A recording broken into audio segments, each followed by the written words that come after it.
Tantor Audio, a division of Recorded Books, presents The Secret to Getting Along and Why It's Easier Than You Think. 3 Steps to Life-Changing Conflict Resolution by Gabrielle Hartley. Narrated by Sarah Welborn. Introduction. Hillary and Simone had been best friends since high school. After graduation, they attended the same cosmetology school. While renting chairs side by side at a local salon, they developed a business plan and went on to purchase a hair salon in Chicago. 1 decade later, their salon boasted a top-notch team of stylists, and they were typically booked out weeks in advance. Their staff was happy, the money was flowing in, and they had a loyal client base. By all markers, these best friends had created a stellar business together. Hillary couldn't have been happier. She was doing what she'd always dreamed of doing, earning a comfortable salary and working with her best friend. Simone was also satisfied with the salon. At least she had been for the first few years. While she had loved developing the business into a thriving enterprise, she began to feel a growing dissatisfaction every time she walked into the salon. She wanted more. What was once fun suddenly felt humdrum. She began to nurture aspirations of earning more money and operating the salon on a much larger scale. Over drinks, Simone raised the subject of business expansion with Hillary, starting with moving the business to a better location. Hillary immediately replied that it would be awesome to move the business. Simone came away feeling like she and Hillary were both excited about the idea. Yet, unbeknownst to Simone, Hillary was expressing excitement without attaching any actual intention to move the business. Though proud of the business and every bit as passionate about it as Simone, she didn't feel the urge to expand. When Simone suggested the idea, Hillary didn't want to shoot it down and disappoint her friend. She thought Simone might forget about it and the two could continue with their successful business venture. For Simone, however, awesome was all she needed. She took the ball and ran with it, immediately setting out to find the perfect new location. Within a month, she found the ideal spot, but to her surprise and dismay, Hillary avoided signing the lease until the space was no longer available. 2 months later, the same thing happened with a different space. This time, Simone didn't just lose another lease, she also was about to lose a business contact who had been helping her scout for new locations. Simone angrily blamed Hillary for being slow to sign the lease yet again, then she reacted with outrage when Hillary expressed confusion about the problem. Hillary didn't understand why Simone was so frustrated. To her, Simone had impulsively charged forward before they'd had any serious conversation about making such a big change.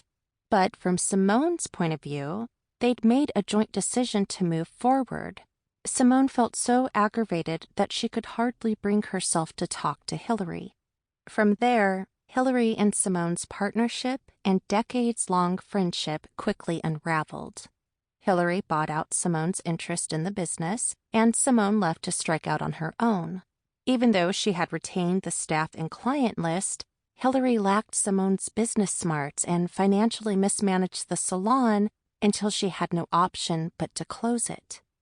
Simone had an equally rough time of it because without Hillary's perceptiveness, she was ill-equipped to hire talented stylists who would attract more clientele. But perhaps more importantly, Hillary and Simone lost what might have otherwise been a cherished, lifelong friendship with each other. What could have been a thoughtful conversation about the future direction of a successful business built by 2 smart, accomplished women who truly cared about each other became an argument that ended up derailing their personal and professional relationship. The women failed to meaningfully communicate with each other.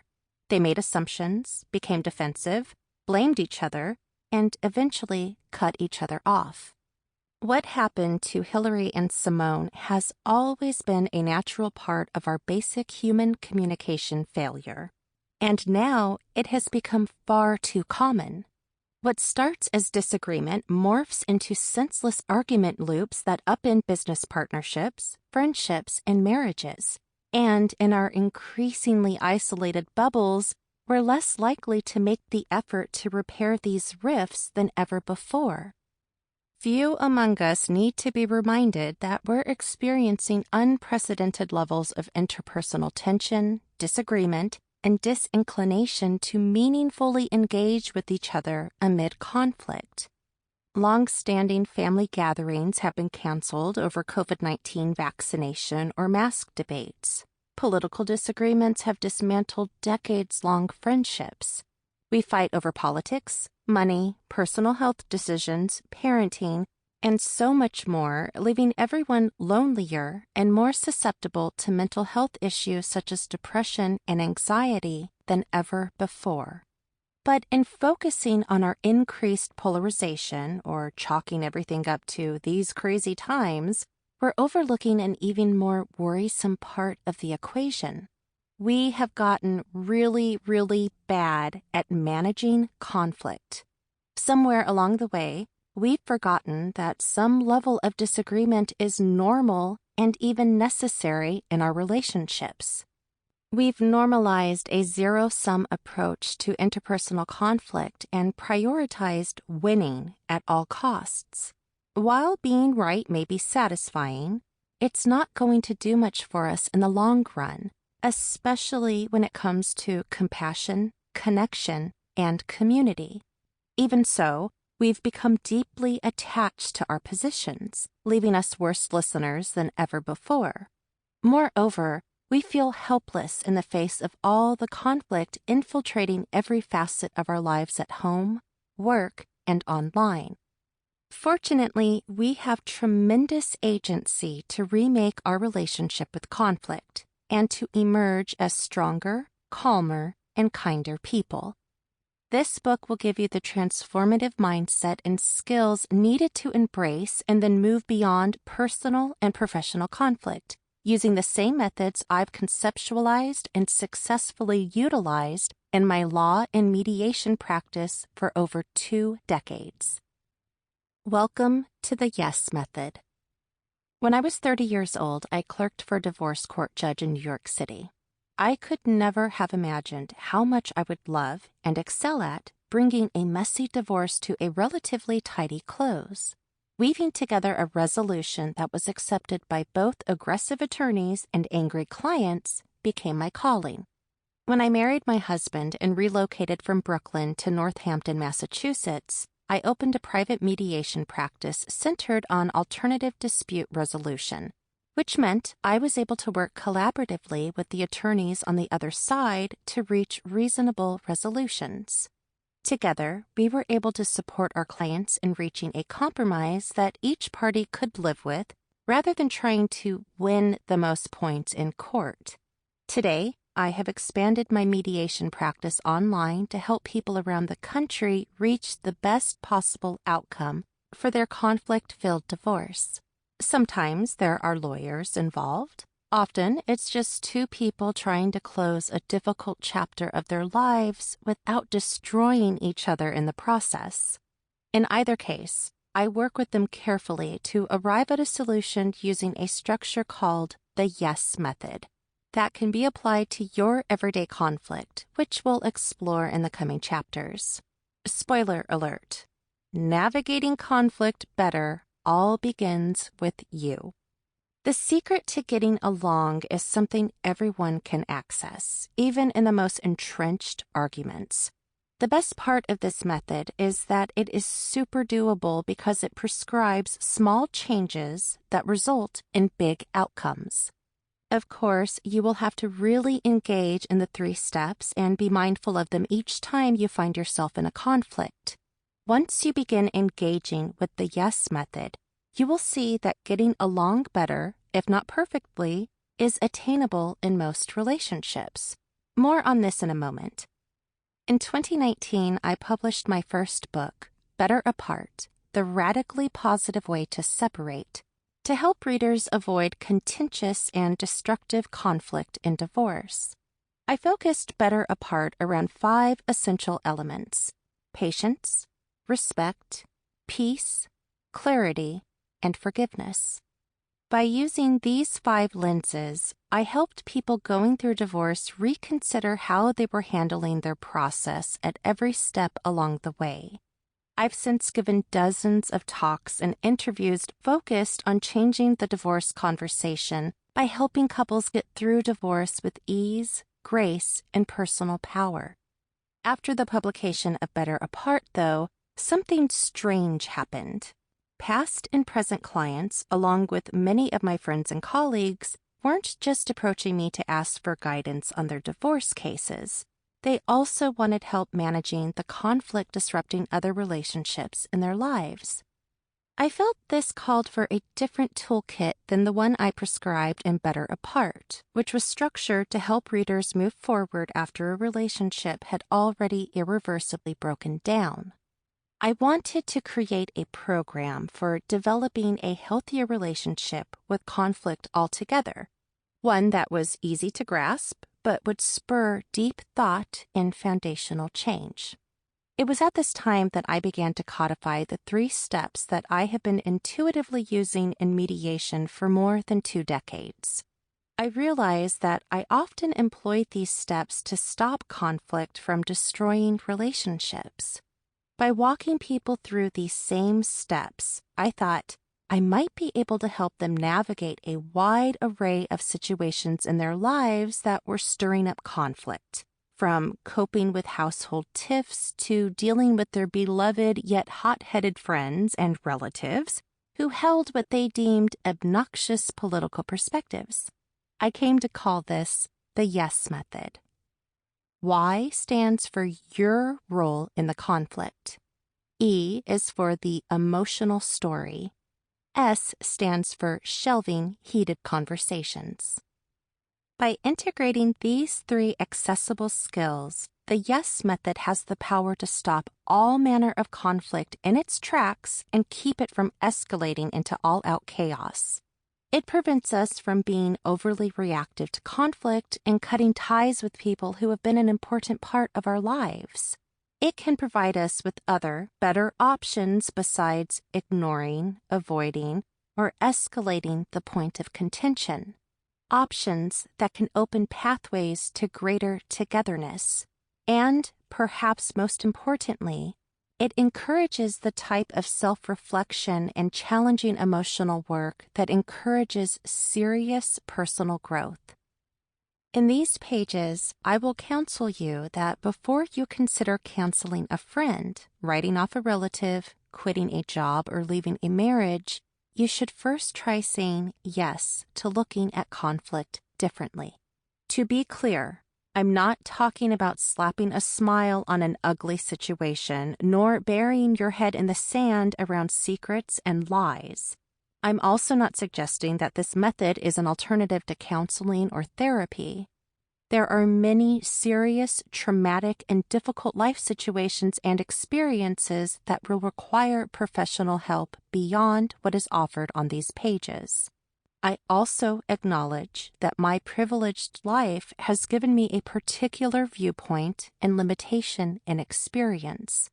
That said, so long as your basic needs are met and you are not engaged in an abusive relationship, you will see that by engaging in these 3 simple steps, you have the ability to truly feel better and live with far less circular and unnecessary conflict in every facet of your life. With the YES method, I will explain how to build cooperative, thriving relationships amid tensions at work, across conflicting political opinions, and over the endless debates on how to parent or how to load the dishwasher.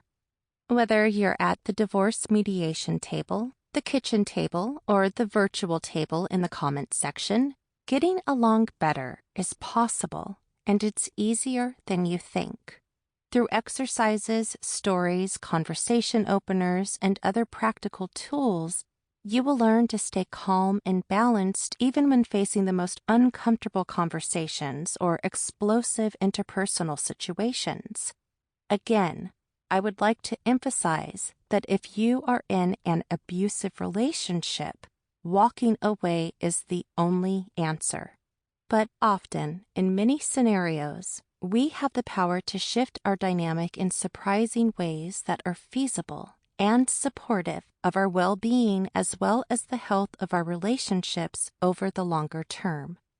The yes method isn't going to give you immediate, everlasting peace in all your relationships, much less resolve all your conflict.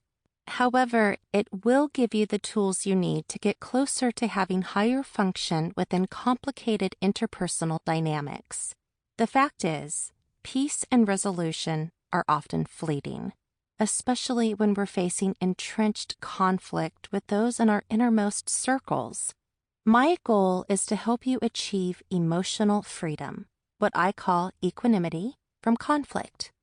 This freedom allows us to look at the big picture, approach conflict with a greater sense of neutrality, and achieve more satisfying compromises and conclusions.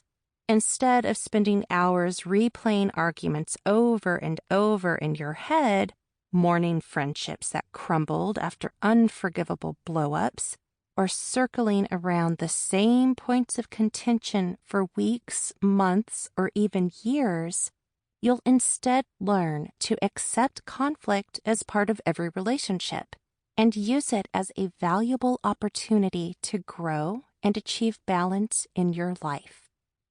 Finding equanimity starts with looking inward.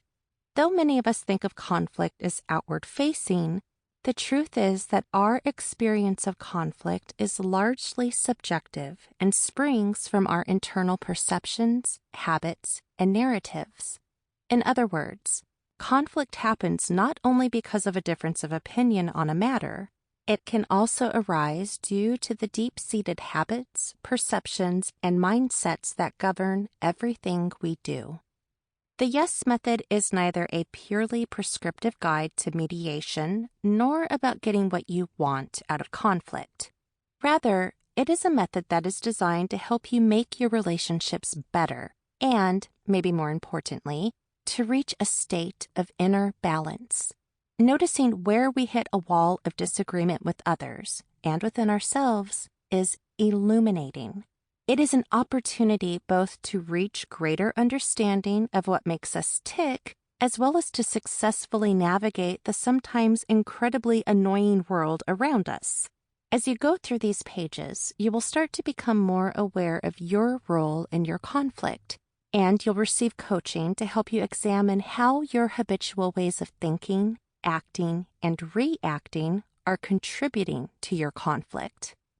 This inner clarity offers a pathway for recalibrating your relationships from the inside out. You will learn to unpack the emotional story and shelve heated conversations to avoid unnecessary or unproductive conversations. As you continue to listen and embrace the yes method, you will discover how small changes have big impact, and you will become more self-aware, more thoughtful, and more finely attuned to the bigger picture as you navigate the pitfalls and obstacles of life and human relationships. The secret, the yes method. The yes method consists of 3 key steps: understanding your role in the conflict, your part of the dynamic, your relationship goals, and your attitudes and habits; unpacking the emotional story, understanding each other's true needs and our own inner narratives; and shelving, implementing pausing behaviors tailored to reroute potential conflict and to make conversations go more smoothly. These steps have an intentional progression from inner agency to outer behavior. Recognizing that conflict is a gift that helps a relationship evolve has enabled me to resolve hundreds of complex mediations. Better yet, it has allowed me to maintain a rich network of friends and colleagues who have vastly different viewpoints from me and one another. The yes method encourages more measured interactions, deeper conversations, and, most of all, an emotionally uplifting sense of equanimity at home, at work, and in life. By using the yes method, you will gain a renewed ability to engage with your inner self and the world around you. Even when the most seismic discord breaks loose, pandemics, political divisions, and institutional wrongdoings, you can always turn to the yes method. The most exciting part of the yes method is that the process fundamentally changes how we interact with and respond to others without us having to change a thing in our lives other than our minds. It's a roadmap to free you from the quagmire of seemingly unmanageable conflict. To help you learn and implement the yes method in your life, the secret to getting along and why it's easier than you think is divided into 4 sections. Part 1, your role in the conflict. Part 2, the emotional story. Part 3, shelving heated conversations. And the secret weapon at the end of the book, Part 4, yes, you can get along. Part 1, your role in the conflict. This first section demonstrates why conflict is always a two-way street. Consciously or unconsciously, we tend to assign full blame to the other party with whom we're in conflict, relinquishing our role in the dynamic. In this section, I'll instruct you to look deeply at your role in the conflict in your life and to identify the relationship dynamics that are causing you the most anguish. I'll also invite you to think carefully about your goal for a given relationship when in conflict, and to consider what you truly stand to gain from trying to win an argument. This section will further illuminate how powerfully our habitual ways of thinking and acting can shape our interactions. By mindfully paying attention and making small changes to habitual thought patterns and behaviors, you will find that you can spend less time arguing and more time enjoying your relationships. Part 2, the emotional story. Once you gain awareness of your role in conflict and an understanding of how it might be beneficial to restructure your habits, I'll take you further inward and teach you how to listen in a way that will help you achieve better outcomes. Specifically, this section will cover how to listen for what you are actually arguing over, or the why versus the what in conflict. I will also stress the all-important need to be aware of your inner narrative. Only by carefully listening to the underlying source of our reactions can we begin to figure out what's really motivating us. At the same time, you'll learn to genuinely listen to what the other person is saying and to ask questions designed to develop a true understanding of their position. You'll be encouraged to take the time to fully process what you're hearing rather than immediately reacting to how it makes you feel. Calling upon the self-knowledge and habits gained in Part 1, you'll be able to temper your reaction to conflict and stay open to the deeper meaning underlying each party's words and actions. Part 3, shelving heated conversations. This third section will help you bring your more mindful inner behavior into alignment with your outer behavior. By shelving or pausing when conversations and relationships become heated, you will radically alter the outcomes both in your own behavior and in your relationships. Making space to think and emotionally settle before reacting will help you identify the words and actions that will elicit more of what you want out of interactions. Even if you're the only one engaging in this process, you'll become less defensive and will learn to create firmer boundaries in addition to learning behavioral shifts that will prove vital in changing how you respond to others, from negative to neutral and even positive. Part 4, yes, you can get along. Even despite your best efforts in enthusiastically adopting the practices described in the first 3 sections, deeply entrenched conflict may still flourish. This section invites you to strategize how to go deeper by getting vulnerable with your vision of any particular relationship, whether it is with another person or, more importantly, with yourself. I will teach you strategies to prepare for future conflict by taking a step backward before moving forward. I'll stress how it's possible to get more of what you want out of your relationships by embracing your vulnerabilities and visualizing your goals, thereby bringing them into reality. This final section will also address the reality that the yes method is an ongoing process. Compromise, concessions, and allowances are necessary in all our interactions. The ultimate goal is for you to get the most out of your relationships and interactions over time. Inner and outer alignment with a healthy dose of patience is key, as is recalling always that as long as we remain open, our relationships are always evolving. Rather than avoiding most difficult or uncomfortable conversations, using the yes method enables you to engage in more important interactions in a more productive way. In reality, the yes method brings us a better way to handle conflict that allows for positive evolution in our relationships. We tend to think of conflict as bad or unhealthy. However, with the tools of the yes method, even the most entrenched conflicts can become opportunities for not only interpersonal growth, but incredible personal growth as well. Conflict is part of life. There's simply no avoiding it. Relationship conflicts of any kind can make us feel sad and powerless, and they carry the potential to upend our lives. But conflict can also be a gift. It gives us a rare opportunity to build and deepen our connections with others. By learning the yes method, we can meaningfully restructure and sustain our relationships in a world brimming with conflict. We can not only resolve the greatest conflict in our lives, but also transform our relationships and reshape our lives from the inside out. With the yes method, you can free yourself from needless conflict and chart a better path forward. Once you master all the steps within, you'll move from confusion to clarity, from crisis to calm.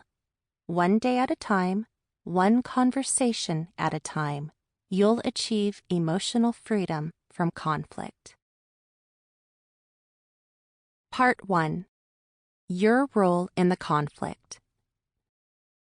The first step of the yes method asks you to clarify your role in your conflict, especially the emotions, prejudices, and assumptions you bring to the table. Like it or not, we are almost always part of the problem in any conflict, and we're also the only part of the problem we can control. Without fully understanding our role in a conflict, our ability to recalibrate the relationship dynamics is limited, and we may well miss out on opportunities for personal and interpersonal growth. This first step of the yes method will help you to establish the receptive mental state that will enable you to do the next step. Start listening and accessing neutrality. This pivotal opening section will teach you to identify how your words and actions are contributing to the conflict in your life, how to get clear on your goals for each of your difficult relationships, and how to recognize how your habits, that is, your habitual thoughts, attitudes, and actions, may be contributing to the conflict in your life. When we identify and understand these habits, we gain the ability to shape the responses we elicit from others, kickstarting meaningful changes in our relationships. Only by first noticing our part in the conflict can true communication unfold. Chapter 1.